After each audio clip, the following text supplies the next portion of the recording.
What's going on, guys? Tim O'Connor here with Metabolic Fitness, breaking down today the lunge, all right? The lunge is unilateral leg work, all right? One side of the body really doing more of the work at one given time, all right? We've got a few different variations of the lunges. Gonna break them down, their differences, their similarities, which one might be more suited for you or which one might be best suited for the circumstance on any given day, all right? So getting into them right here, first one would be the forward lunge, right? Just like it sounds, you are stepping forward into that lunge position, all right? Now, the first thing I want you to notice is that in this position, all right, your front foot is planted firmly, all right, toes and heel in contact with the ground, whereas that back foot, you're up on the toes, all right? So that just overall makes this movement that much more demanding stability-wise from the hips, the core, right, the ankles, the knees. All of it needs to be in alignment, in unison, to make sure that we're staying stable and staying balanced throughout the exercise. So again, stepping forward, landing firmly through that whole foot, all right? Not just the heel, not just the toes, but the whole foot, all right? A light tap of the knee to the ground, and I'm staying a little bit more upright in a forward lunge as well because I want to be able to drive myself back. So if I were to be too far forward, pushing myself back, all right, I'd get in this bent over, rounded flex spine position. Don't want to be there. So staying more upright, all right? You can alternate lunges. You can go all one side, all right? Whichever way, whichever the day calls for. But again, a forward lunge, simply a little bit more upright posture with this one, all right? You're also going to target more of the quads when you do a forward lunge, all right?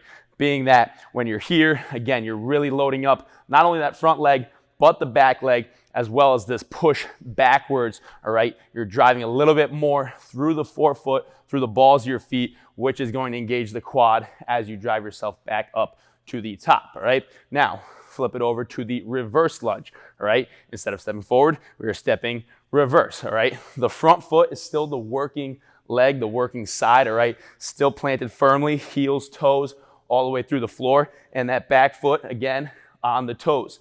Another unstable position. With the reverse lunge, you're able to get a little bit hingier, right? We've talked about the hinge. You're able to allow your chest to come down a little bit more, hinge at the hips, right? Because we're gonna end up loading up the glute on that front leg side a little bit more. You can see here, I'll switch legs, a little bit hingier, all right? The torso angle relative to my femur, and I'm driving here. That's getting the stretch, and that's getting the squeeze through the glutes as you go, all right?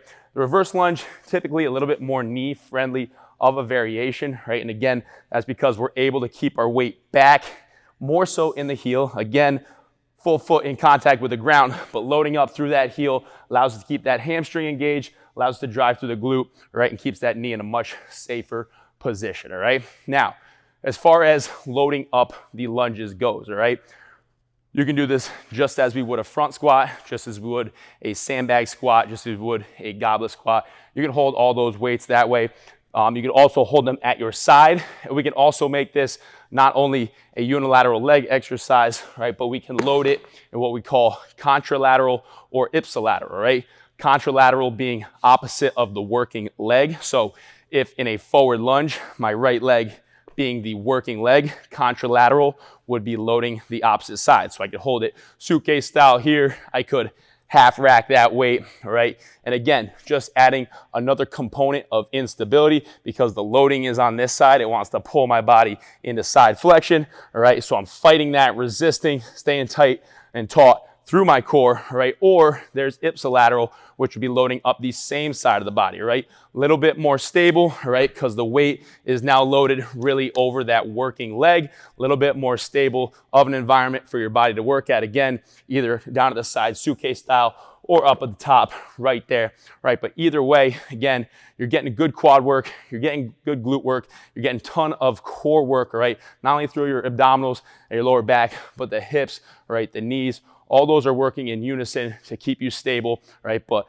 as with any of our movements, guys, range of motion is always most important. And the lunge is a very challenging movement for a lot of beginners, right? So when you're working those lunges in your workouts, always prioritizing the range of motion, right? Before we start to load up anything, let's ensure that we can get our knee all the way to the ground on each and every one, whether it's a forward lunge or whether it's a reverse lunge, all right? Again, just nice and controlled. Want to make sure that those knees are safe and protected, that we're not slamming them to the ground at any of those times, right? And again, Hip mobility, very important. So a few things you can go through. The Spider-Man, of course, is always a great one. We've talked about that one. Stepping up, trying to lock that back leg out, get that hip flexor, stretch a little bit there, and sinking the hips as low as you can. Can also work a kneeling hip flexor stretch. All right, again, just to work on lengthening the front side of that hip. So in here, I would stand up tall, bracing my core and squeezing through that kneeling side glute as hard as I can, all right, to lengthen and stretch the front side of that hip. I would hold for a good 7 to 10 seconds on either side, all right, maybe 3 to 5 sets of each to really thoroughly get into those hips. Those are just a few movements to help get you ready for those lunges, all right, guys? Hope that helps. If you got any more questions, let us know. We're here to help.